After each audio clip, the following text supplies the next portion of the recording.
নমস্কার বন্ধুরা, হতসা study centre চ্যানেলে তোমাদের স্বাগতম। এই ভিডিওটা প্রত্যেক প্রার্থীদের জন্য খুব ইম্পর্টেন্ট হতে চলেছে। যারা কনস্টেবলের এক্সাম দিয়েছো তাদের প্রত্যেকের জন্য, কারণ এই ভিডিওর মাধ্যমে তোমাদের কতগুলো টপিক আমি কভার করব। প্রথমত হচ্ছে পিইটি পিএমটির ডেট কবে, তার জন্য অফিসিয়াল নোটিশ জারি হয়েছে, সেটা তোমরা জানতে পারবে। তোমাদের কবে রিটিনের রেজাল্ট আউট হবে সেটাও তোমরা জানতে পারবে। এছাড়া তোমাদের অ্যান্সার কি, যে রিভাইজ অ্যান্সার কি জারি হবে, সেখানে কতগুলো প্রশ্নের ভুল হয়েছে তোমরা জানো, সেই প্রশ্নের উত্তরের জন্য আবার তোমাদের রিভাইজ অ্যান্সার কি জারি হবে সেই ব্যাপারটাও তোমাদের বলবো। এবং কত স্কোর থাকলে তোমাদের পরবর্তী রাউন্ডের জন্য অর্থাৎ পিইটি পিএমটির জন্য তোমার সিলেকশন হতে পারে সেটার ব্যাপারেও তোমাদের বলবো। ঠিক আছে, তো চলো প্রত্যেকটা তথ্য আজকের এই ভিডিওর মাধ্যমে তুলে ধরবো। ভিডিওটাকে শেষ পর্যন্ত দেখো, আর এরকমই গুরুত্বপূর্ণ আপডেট পাওয়ার জন্য অবশ্যই চ্যানেলটিকে সাবস্ক্রাইব করে এখনই বেল আইকনটাকে অল করে দাও। 30শে নভেম্বর রিটিন এক্সাম কমপ্লিট হয়েছে। 5 দিনের মাথায় নোটিশ জারি হয়ে গেছে। 5 দিনের মাথায় অর্থাৎ 5ই ডিসেম্বর তোমাদের অ্যান্সার কি জারি করে দিয়েছে পিআরবি। এবার এই অ্যান্সার কির মধ্যে অনেকগুলো প্রশ্নের উত্তর ভুল আছে। যদি তোমার মনে হয় যে এই প্রশ্নের উত্তরটা ভুল আছে, তাহলে কি করতে হবে, তোমাকে এর জন্য ক্লেম করতে হবে।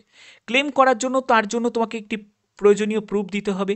সেই প্রুফ দিয়ে তোমাকে এই যে ইমেল আইডিটা দেখতে পাচ্ছ, এই ইমেল আইডিতে তোমাকে ইমেল করতে হবে। এবং এর জন্য যে সময়সীমাটা সেটা হলো 7 দিন, অর্থাৎ 5 দিন সঙ্গে 7 দিন, অর্থাৎ 12ই ডিসেম্বর পর্যন্ত এই প্রসেসটা তোমাদের চলবে। ব্যাপারটা ক্লিয়ার? তাহলে এবার মেন ব্যাপার হচ্ছে তোমাদের রিটিন এক্সাম যে রেজাল্ট তোমাদের ফাইনালি কবে প্রকাশিত হবে সেই ব্যাপারটা তোমাদের বলবো। তার আগে তোমাদের বলে দিই যে তোমাদের পিইটি পিএমটিটা তোমাদের কবে হবে। দেখো, পিইটি পিএমটিটা জন্য তোমাদের একটি অফিসিয়াল নোটিশ কিন্তু তোমাদের জারি হয়েছে। এবার এই অফিসিয়াল নোটিশে দেখো এখানে পরিষ্কারভাবে ব্যাপারটা ক্লিয়ার করা আছে যে কোন ডেটে তোমাদের পিইটি পিএমটিটা হচ্ছে। যেখানে দেখো তোমাদের বলছে যে PET PMT for the post of constable in West Bengal police 2024। এখানে দেখো এই ব্যাপারটা পরিষ্কারভাবে বলা আছে, যেগুলো কিন্তু এই নোটিশটা সব গ্রাউন্ডে, যে গ্রাউন্ডগুলোতে তোমাদের এই পিইটি পিএমটি হবে সেই গ্রাউন্ডগুলোতে কিন্তু এই নোটিশটা চলে গেছে। এবং এখানে বলেই দিয়েছে যে দেখো, Bardhaman range recruitment board for the district of Bankura, Purulia, Jhargram, পশ্চিম বর্ধমান, তারপরে হচ্ছে হাওড়া, হুগলি, এইসব যে বিভিন্ন জায়গা আছে, যেখানে দেখো 5ই জানুয়ারি থেকে 18ই জানুয়ারি 2026 পর্যন্ত তোমাদের পিইটি পিএমটি চলবে। 11ই জানুয়ারি বাদ দিয়ে, 11ই জানুয়ারিটা শুধু হবে না, সেখানে 5ই জানুয়ারি থেকে 18ই জানুয়ারি পর্যন্ত এই সব গ্রাউন্ডগুলোতেই কিন্তু, এইসব জেলার গ্রাউন্ডগুলোতেই তোমাদের কন্ডাক্ট হবে পিইটি পিএমটি। তো একদম অফিসিয়ালিভাবে তোমাদের নোটিশটা আমি দেখাচ্ছি, দেখতেই পাচ্ছ, তোমরা চাইলে একবার চেক করে নিতে পারো। ওকে, তো এটা একদম অফিসিয়ালি নোটিশ। তো এখান থেকে তোমাদের পরিষ্কার যে পিইটি পিএমটিটা হচ্ছে 5ই জানুয়ারি থেকে 18ই জানুয়ারি পর্যন্ত। ওকে, তো এবার তোমাদের এখানে দেখো পিইটি পিএমটির জন্য তোমাদের শারীরিক মাপঝোপ কি প্রয়োজন। যারা মেল ক্যান্ডিডেট, যারা তোমরা মেল ক্যান্ডিডেট আছো, তাদের ক্ষেত্রে 167 সেন্টিমিটার তোমাদের হাইট হতে হবে, আর 57 কেজি হচ্ছে ওয়েট হতে হবে। এবং বুকের ছাতি না ফুলিয়ে 78 সেন্টিমিটার, বুকের ছাতি 5 সেন্টিমিটার এক্সপেন্ড করে তোমাদের 83 সেন্টিমিটার হতে হবে। অল ক্যান্ডিডেট অর্থাৎ হচ্ছে যারা গোর্খা, গাড়োয়ালি, রাজবংশী, শিডিউল ট্রাইব বাদ দিয়ে। যদি তুমি শিডিউল ট্রাইব থেকে হয়ে থাকো বা এইসব যদি কমিউনিটি থেকে হয়ে থাকো, তোমাদের 160 সেন্টিমিটার হাইট আর 53 কেজি হচ্ছে ওয়েট। ফিমেল ক্যান্ডিডেট যদি হয়ে থাকো, ফিমেল ক্যান্ডিডেটদের ক্ষেত্রে দেখো একটু রিল্যাক্সেশন রয়েছে, যেখানে অল ক্যান্ডিডেটদের ক্ষেত্রে 160 সেন্টিমিটার এবং 49 কেজি ওয়েট।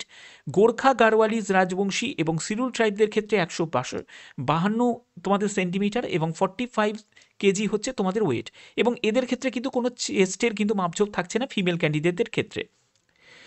এরপরে হচ্ছে পিইটিতে চলে যাবে। পিইটির জন্য হচ্ছে যারা মেল ক্যান্ডিডেট তাদের হচ্ছে 1600 মিটার রান থাকবে, 6 মিনিট 30 সেকেন্ড সময় পাবে। আর ফিমেল ক্যান্ডিডেটদের হচ্ছে 800 মিটার রান থাকবে, 4 মিনিট সময় পাবে। ওকে, এবং যারা এক্স সার্ভিসম্যান আছে, এক্স সার্ভিসম্যানদের জন্য আলাদাভাবে এটা কিন্তু আলাদা করে ভাগ করা আছে। তো এই 85 নম্বরের যে রিটিন এক্সাম, এবার হচ্ছে এই 85 নম্বরের রিটিন এক্সামের রেজাল্ট কবে প্রকাশিত হবে। কারণ এই 85 নম্বরের রিটিন এক্সাম কমপ্লিট হয়ে গেলে তোমাদের কি হবে, ইন্টারভিউ হবে। ইন্টারভিউ যেটা হবে সেটা তো হচ্ছে 15 নম্বরে তোমাদের ইন্টারভিউ হবে। এটা পরবর্তী সময় যখন পিইটি পিএমটি কমপ্লিট হয়ে যাওয়ার পরে তারপরে তোমাদের ইন্টারভিউ কন্ডাক্ট হবে। ওকে, তো এবার আমরা মেন জায়গায় ফিরি, সেটা হলো তোমাদের রিটিন এক্সাম 30শে নভেম্বর হলো। এবার তোমাদের অ্যান্সার কি যেটা জারি হয়েছে 5ই ডিসেম্বর। এবার এই যে 5 দিনের মাথায় তোমাদের অ্যান্সার কি জারি হলো, এর মধ্যে 5টা থেকে 6টা মতো প্রশ্নের উত্তর ভুল আছে, যেটা পিআরবি তোমরা পিআরবিতে অনেকেই ইমেল করেছো যে স্যার এই প্রশ্নের উত্তরগুলো ভুল আছে, এর জন্য কি হবে। তো এর জন্য তোমাদের যে 7 দিন সময় দেওয়া হয়েছে, এই 7 দিনের মধ্যে তোমাদের কি করতে হবে, পিআরবিকে ইমেল করতে হবে, যে ইমেল আইডিটা তোমাদের অলরেডি আমি ক্লিয়ার করে দিয়েছি। তাহলে এই প্রসেসটা তোমাদের চলবে হচ্ছে 7 দিন, অর্থাৎ 12 তারিখ পর্যন্ত, 12ই ডিসেম্বর পর্যন্ত এই প্রসেসটা চলবে। তাহলে এরপরে তোমাদের আবার কিন্তু তোমাদের নতুন অ্যান্সার কি, মানে নিউ অ্যান্সার কি জারি হবে। ঠিক আছে, নিউ অ্যান্সার কি জারি হবে। তাহলে এই নিউ অ্যান্সার কি তোমাদের 17 তারিখ, অর্থাৎ আরও আমি 5 দিন ধরে রাখছি, অর্থাৎ 17 ডিসেম্বর পর্যন্ত এটা চলবে। এবার তারপরে তোমাদের ফাইনাল যে রেজাল্ট, ফাইনাল রিটেনের রেজাল্ট তোমাদের প্রকাশিত হবে, সেটা হচ্ছে তোমাদের 24শে ডিসেম্বর থেকে 26শে ডিসেম্বর, অর্থাৎ নয় তোমাদের 24শে ডিসেম্বর প্রকাশিত হবে, না হলে 26শে ডিসেম্বর প্রকাশিত হবে, একটু মিলিয়ে নিতে পারো। ঠিক আছে, নয় 24 তারিখে প্রকাশিত হবে, নাহলে 26 তারিখে প্রকাশিত হবে। কারণ যেহেতু তোমাদের 5ই জানুয়ারি থেকে, যেহেতু তোমাদের দেখো পিইটি পিএমটি, এটা কোনো অস্বাভাবিক আমি কথা বলছি না, পিইটি পিএমটি যেহেতু তোমাদের 5ই জানুয়ারি থেকে, 5ই জানুয়ারি থেকে যেহেতু স্টার্ট হচ্ছে, একদম অফিসিয়ালিভাবে আমি নোটিশে তোমাদের দেখিয়ে দিলাম।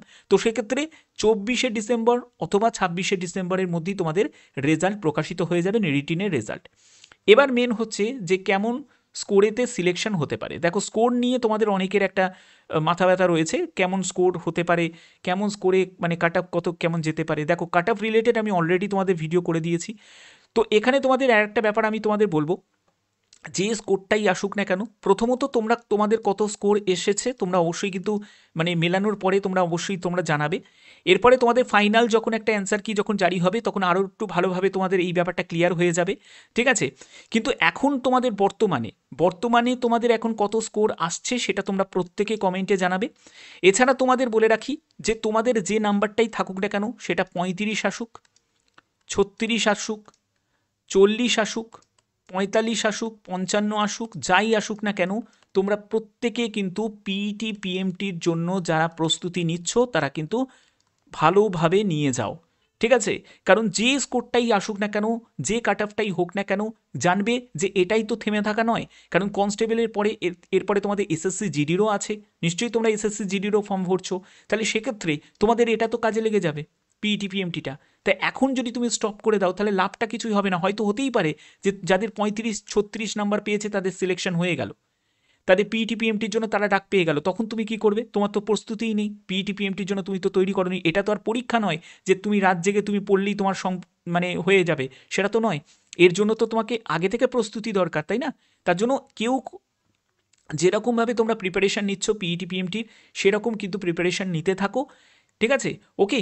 বাদবাকি যখনই কোনো আপডেট আসবে অবশ্যই সেই আপডেট তোমাদের কাছে পৌঁছে যাবে। এর জন্য অবশ্যই তোমরা চ্যানেলটিকে সাবস্ক্রাইব করে রাখবে, বেল আইকনটাকে অল করে রাখবে। এখনের মতো এটুকুই, টাটা।